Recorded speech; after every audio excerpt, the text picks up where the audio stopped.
श्री शिवाय नमस्तु भयम। दोस्तों, जैसा कि आप सभी लोग जानते हैं कि 25 जून 2026 यानी गुरुवार को पड़ रही है ज्येष्ठ मास की निर्जला एकादशी व्रत। और दोस्तों, यह वह तिथि है जो ज्येष्ठ मास में पड़ने वाली सबसे बड़ी तिथि निर्जला एकादशी व्रत है, क्योंकि यह गुरुवार के दिन पड़ रही है और इसका बहुत ही बड़ा और विशेष महत्व होता है। पूज्य गुरु जी ने कहा है कि अगर कभी भी मौका लग जाए और 25 जून ज्येष्ठ मास की निर्जला एकादशी गुरुवार को पड़ जाए तो आप लोगों को हल्दी वाले पानी का उपाय तो अवश्य ही करना चाहिए। इन दोनों का संयोग बहुत कम आता है और इसी के साथ में गुरु जी ने अपनी शिव पुराण कथा में बताया है कि इस दिन आपको हल्दी वाले पानी का उपाय तो आपको अवश्य ही करना चाहिए, क्योंकि ऐसा दिन पूरे साल में सिर्फ एक ही बार आता है। और दोस्तों, आप सभी लोग जानते हो कि 25 जून गुरुवार एकादशी का अगर सबसे बड़ा कोई उपाय है तो हल्दी वाले पानी का उपाय है। तो दोस्तों, इस गुरुवार के दिन आप लोगों को हल्दी वाले पानी का उपाय को जरूर करना है। बहुत सारे लोग होंगे जिन लोगों ने इस उपाय को ना किया हो, मतलब पूरा साल निकल गया, उन्होंने किसी भी दिन इस हल्दी वाले पानी का उपाय को ना किया हो। पर दोस्तों, आपके पास एक आखिरी मौका बचा हुआ है जो कि 25 जून के दिन है। तो इस दिन आप लोगों को इस वाले उपाय को जरूर कर लेना है। भले ही आपने पूरे महीने भर इस उपाय को ना किया है तो इस उपाय को ना किया हो, पर अगर आपने इस ज्येष्ठ मास के 25 जून गुरुवार एकादशी के दिन अगर इस वाले उपाय को कर लिया तो इस उपाय को करने का वह फल मिलेगा जिसकी आपने कभी कल्पना भी नहीं करी होगी। इसीलिए आप लोग इस वाले उपाय को एक बार जरूर कर लेना है, ताकि आप लोगों के हाथ से यह मौका ना जा सके और आपको इस उपाय को करने का फल मिल सके। दोस्तों, यह उपाय पंडित जी ने अपनी अभी की ही श्री शिव महापुराण की कथा में बताया है, जिस उपाय को आज हम आपको बहुत अच्छे से समझाने वाले हैं। इस वीडियो को देखने के बाद इस उपाय को समझने के लिए आपको कोई और को देखने की जरूरत नहीं पड़ेगी। तो चलिए दोस्तों, उपाय को शुरू करते हैं। देखिए, ये इस ज्येष्ठ मास के गुरुवार एकादशी के दिन ये इतना खास होता है, इतना महत्वपूर्ण होता है। देखा गया है कभी कभी बड़े बड़े पूजा पाठ अनुष्ठान से जो मनोकामना पूर्ण नहीं होते, वह ज्येष्ठ मास के गुरुवार एकादशी के दिन एक छोटे से उपाय करने से ही आपकी मनोकामना पूर्ण हो जाती है।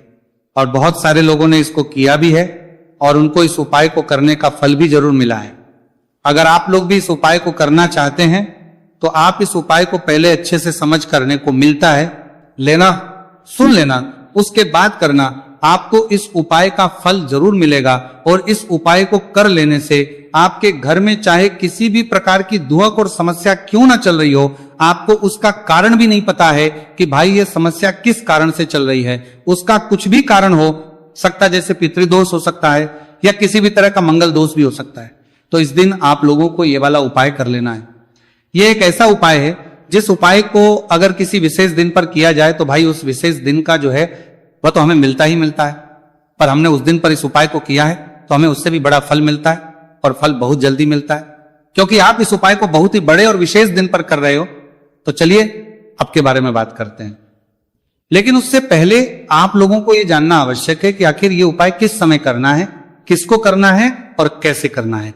तो चलिए हम आगे आपको वीडियो में एक एक करके बता देते हैं। लेकिन उससे पहले अगर आप लोग हमारे चैनल पर पहली बार आए हैं या फिर मेरी आवाज आज पहली बार सुन रहे हैं तो हमारे चैनल वास्तविक जानकारी को सब्सक्राइब जरूर कर लेना और इस वीडियो को लाइक करके कमेंट बॉक्स में श्री शिवाय नमस्तु भयम ओम नमः शिवाय जरूर टाइप कर देना। तो दोस्तों, इस हल्दी वाले पानी का उपाय को हमें इस गुरुवार एकादशी के दिन कैसे करना है, किसको करना है, किस समय करना है और कहां पर करना है, ये सारे सवालों के जवाब आपको इस वीडियो में मिल जाएंगे। और जो ये वीडियो देखेगा भाई, उसको हल्दी वाले पानी का उपाय जरूर करना चाहिए, क्योंकि इस दिन हल्दी का भी बहुत ही बड़ा और विशेष महत्व होता है। और जब बात आ जाए हल्दी वाले पानी की तो ये सोने पर सुहागा वाली हो जाती है और ये एक बहुत ही बड़ा उपाय हो जाता है इस 25 जून गुरुवार एकादशी का। तो अब दोस्तों, इस हल्दी वाले पानी का उपाय को आखिर करना किसको है, सबसे पहले हम लोग वो बात जान लेते हैं। तो देखो, घर की जो बड़ी माताएं बहनें होती हैं, उन माताओं बहनों में से कोई भी एक बड़ी माता बहन इस वाले उपाय को कर सकती है। और दोस्तों, अगर आप चाहें तो अपने घर में से सभी सदस्यों को भी इस उपाय को करवा सकते हैं। अगर किसी व्यक्ति की खुद की कोई मनोकामना है, खुद की कोई दुख और परेशानी है जो कि वो अपने लिए ही करना चाहता है, इस वाले उपाय को तो वो खुद अपने लिए भी कर सकता है। बाकी अगर कोई घर में से ऐसा है जो कि अपने पूरे घर परिवार की सुख और शांति के लिए ये वाला उपाय करना चाहता है तो भाई वो भी कर सकता है, उसमें भी कोई दिक्कत वाली बात नहीं है। कहने का मतलब यह है कि इस उपाय को हर एक सदस्य भी कर सकता है और पूरे घर परिवार के सदस्य के लिए घर की बड़ी माताओं बहनों में से कोई एक मां भी कर सकती है। माताएं बहनें अगर घर में उपस्थित ना हो या वह ये वाला उपाय ना कर पा रही हो तो फिर घर का कोई बड़ा सदस्य भी इस हल्दी वाले पानी का उपाय को कर सकता है, चाहे फिर वह पुरुष ही क्यों ना हो, उसमें कोई भी दिक्कत वाली बात नहीं है। अब दोस्तों जो अगला प्रश्न निकल कर आता है वो ये आता है इस उपाय को लेकर कि आखिर इस उपाय को हमें किस समय करना है, सुबह के समय करना है कि शाम के समय करना है। तो देखो इस वाले उपाय को आप लोग सुबह के समय भी कर सकते हो और शाम के समय प्रदोष काल में भी कर सकते हो। अब अगर आप पूछो कि भाई साहब सबसे उत्तम समय कौन सा रहेगा इस हल्दी वाले पानी का उपाय को करने का, तो हम आपसे बस यही कहेंगे कि इस उपाय को आप सुबह के समय करेंगे तो ज्यादा बेहतर होगा।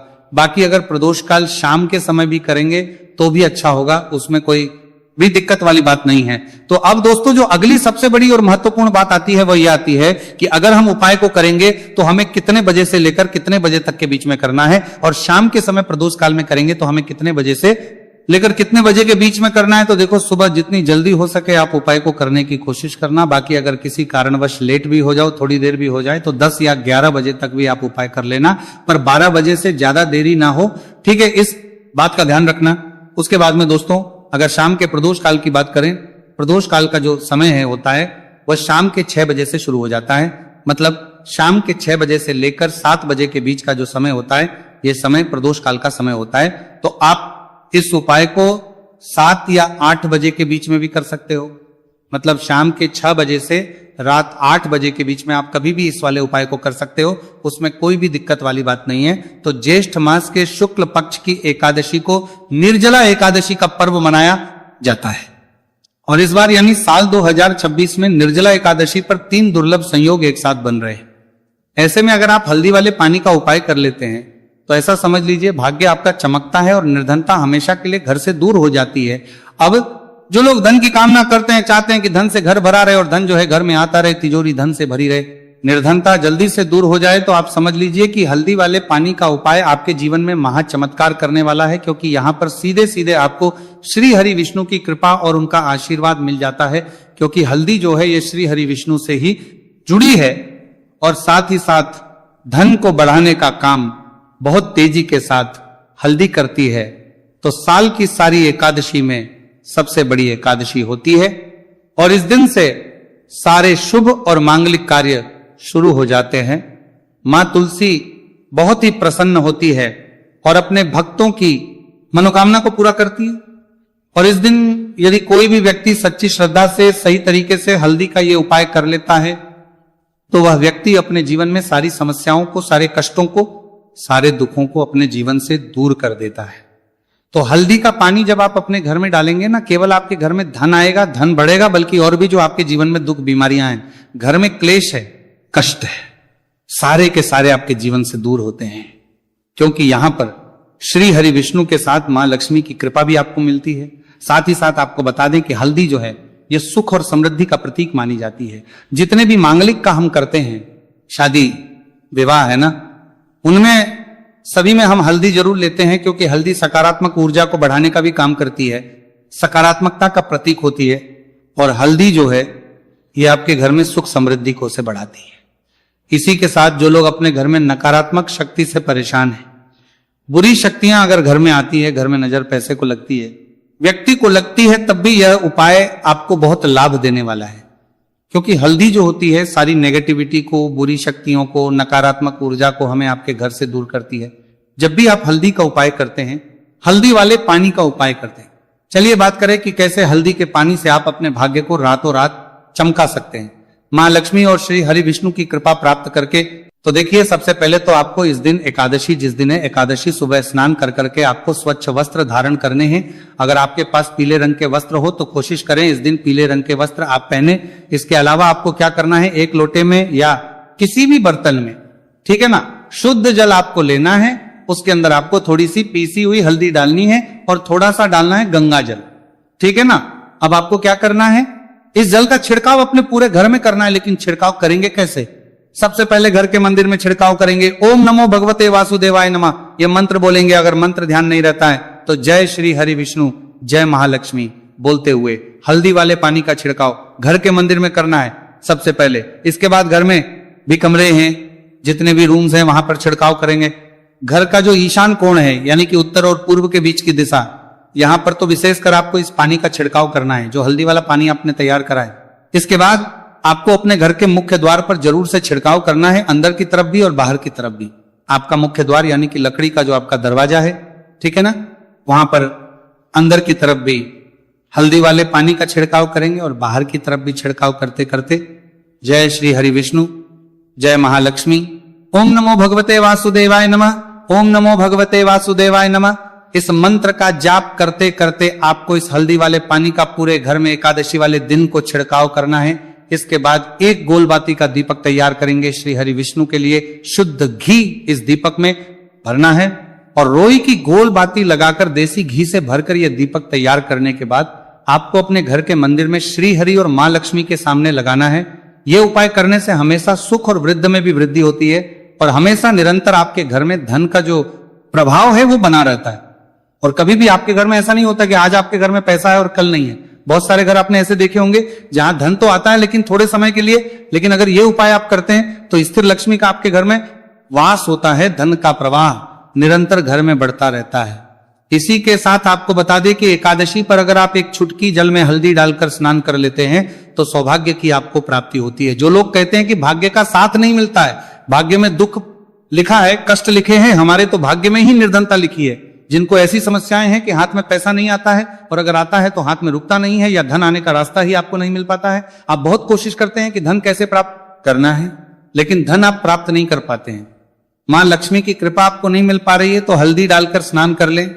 आप इस दिन बहुत ज्यादा लाभ इससे होगा, क्योंकि इस उपाय को जब आप करते हैं आपकी कुंडली में गुरु की, बृहस्पति की स्थिति बहुत मजबूत हो जाती है, जिसके बाद अधिक से अधिक धनवान आप बनते हैं। तो जो लोग अपनी कुंडली में गुरु को मजबूत रखते हैं वह व्यक्ति ही अपने जीवन में महाधनी बनते हैं। हल्दी डालकर स्नान करने से एक लाभ यह भी आपको मिलता है कि आपके आसपास हमेशा पॉजिटिव और सकारात्मक ऊर्जा बनी रहती है। बुरी शक्तियां, नेगेटिव एनर्जी, नजर दोष आपसे हमेशा दूर रहती है। अब देखिए, किसी को नजर लग जाती है तो वह व्यक्ति बहुत जल्दी बीमार पड़ जाता है, जीवन में उसे बहुत ज्यादा कष्टों का सामना करना पड़ता है, धन हाथ में आकर चला जाता है। तो इसीलिए हल्दी डालकर स्नान करना ना भूलें।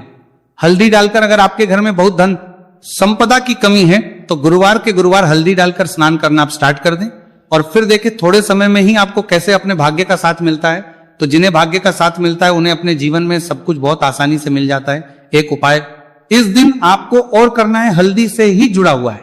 इस उपाय को करने से कभी भी धन की जो तिजोरी है ना आपकी, वो धन से खाली नहीं होती है। तो जो लोग चाहते हैं ना कि धन की तिजोरी हमेशा धन से भरी रहे और उसमें धन रहे, तो देखिए बहुत छोटा सा उपाय है, हल्दी का ही उपाय है और आपको ये इस दिन करना है। थोड़ी सी पिसी हुई हल्दी लेंगे, शुद्ध जल इसमें डालेंगे और इसका गाढ़ा पेस्ट घोल आपको बना लेना है। अब हल्दी का स्वास्तिक आपको एक अपने घर में बनाना है। तो जहां भी आप अपने घर में धन रखते हैं, अपना रुपया पैसा रखते हैं, चाहे तो आप अलमारी में रखते हैं, किसी बक्से में रखते हैं, संदूक में रखते हैं, किसी डब्बे में रखते हैं, जहां भी आप अपना धन रखते हैं बस वहीं पर आपको हल्दी से स्वास्तिक का निर्माण करना है।